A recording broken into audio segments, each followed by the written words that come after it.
ওযুর সময় মেয়েদের মাথার কাপড় সরে গেলে কোনো অসুবিধা হবে কি?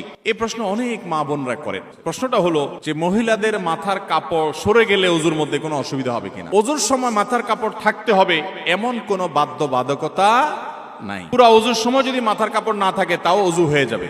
দেখতে হবে যে কোনো গায়রে মাহরাম পুরুষ তাকে দেখছে কিনা। কোনো গায়রে মাহরাম পুরুষ নাই, বাসায় এখানে বাপ ভাই আছেন, স্বামী আছেন, সন্তান আছেন, তাদের সামনে তিনি ওযু করছেন বা অন্য নারীর সামনে ওযু করছেন বা একা একা ওযু করছেন।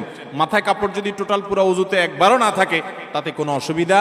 আমরা সময় যেখানে জায়গা মাথা কাপড়ের সেটা দিই না, যেখানে মাথা কাপড় যাওয়ার দরকার নাই সেখানে মাথা কাপড় নিয়ে টানাটানি করি। আজানের সময় অনেক মহিলা মনে করে যে ঘরে আছে একা একা কেউ নাই, তারপরও আজান শুরু হয়ে গেছে তাড়াতাড়ি মাথা কাপড় দেওয়া শুরু করে। আছে না নাই? এখানে মাথা কাপড় দেওয়া জরুরি না তো। যদি কোনো গায়রে মাহরাম পুরুষ থাকে তখন আজান না হলেও মাথা কাপড় দিত। আর যদি কোনো গায়রে মাহরাম পুরুষ না থাকে সেখানে আপনার জন্য মাথা কাপড় দেওয়া জরুরি না। আপনি রিল্যাক্সে থাকতে পারেন, মাথা কাপড় দিতেও পারেন, নিচেও থাকতে পারে। এখন কথা হলো ওযু। ওযু করার সময় আপনি যখন মুখ ধোবেন একেবারে চুলের গোড়া পর্যন্ত পানি যেতে হবে, এই কানের লতি পর্যন্ত পানি যেতে হবে।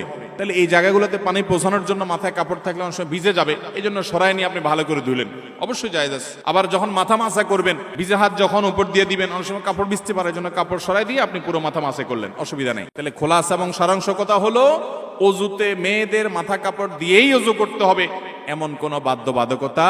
মাথা কাপড় রেখে যদি ওযু করতে পারেন ওকে, আর যদি সরেও যায় তাতে কোনো অসুবিধা